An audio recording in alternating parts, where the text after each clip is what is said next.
అందరికీ నమస్కారం. మాది వెంకిర్యాల గ్రామం. మొన్న రీసెంట్ గా సెకండ్ విడతలో 14వ తారీఖు నాడు జరిగిన ఎలక్షన్లలో బీజేపీ పార్టీ తరఫున నా భార్య అలేఖ్యను నిలబెట్టి గెలుపొందడం జరిగింది. అది జీర్ణించుకోలేని టీఆర్ఎస్ పార్టీ అభ్యర్థి అయినటువంటి చెండి పద్మ, అతని కుటుంబం, మరియు అదేవిధంగా కాంగ్రెస్ పార్టీ రెబెల్ అభ్యర్థి అయిన లక్ష్మి, అతని కుటుంబం, వీళ్ళ లక్ష్మి, వీళ్ళ లక్ష్మీనారాయణ, వీళ్ళందరి కుటుంబ సభ్యులు ఎలక్షన్లు వచ్చిన రిజల్ట్ నుంచి ప్రతి ఒక్క ఇంటికి పోయి విపరీతమైన తిట్లు తిట్టుకుంటూ, శాపనార్థాలు పెట్టుకుంటూ, అనుచిత వ్యాఖ్యలు చేస్తూ, వాళ్ళను అరిగోసలు పెడుతూ చంపుతామని బెదిరిస్తా ఉన్నారు.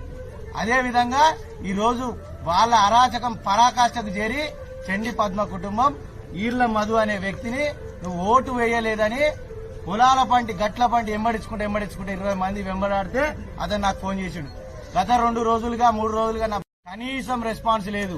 నేను పని ముగించుకొని ఇక్కడికి వచ్చేంత వరకు కూడా ఇక్కడ పోలీసులు రీచ్ కాలేదు. కనీస భద్రత ఒక సామాన్యుకు లేదు, ఒక ఓటర్కు లేదు.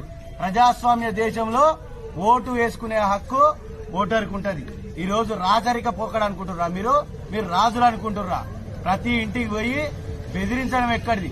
నేను ముందే చెప్పిన మా జిల్లా అధ్యక్షుడు సౌడ రమేష్ గారు డీసీపీ గారికి విన్నవించడం జరిగింది. సార్, ఇక్కడ సెన్సిటివ్ ఉన్నది, విషయము సెన్సిటివ్ ఉన్నది, వాళ్ళందరూ అరాచకం సృష్టిస్తా ఉన్నారు.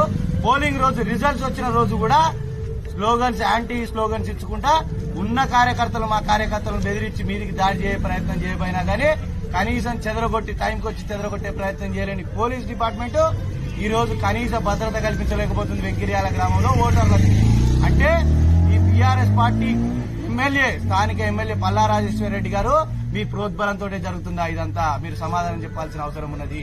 అదేవిధంగా కాంగ్రెస్ పార్టీ ధన్వంతి గారు, పార్టీ డీసీసీ అధ్యక్షులు ధన్వంతి గారు, మీరు ప్రోద్బలంతో ఈ రోజు ఇంత అరాచకం సృష్టిస్తున్నా ఈ గ్రామంలో మీరు సమాధానం చెప్పాల్సి ఉంటుంది. దీనికి నైతిక బాధ్యత వహించాల్సిన బాధ్యత మీ మీద ఉందని తెలియజేస్తున్నాను. ఒకవేళ కనుక మీరు ఇట్లే నిమ్మకు నీరెత్తినట్లా ఉంటే ఈ ఉద్యమాన్ని పెద్ద ఎత్తున తీసుకుపోతాం. ఇదే చౌరస్తాలో ఇక్కడనే బస్టాండ్ దగ్గర నిరాహార దీక్ష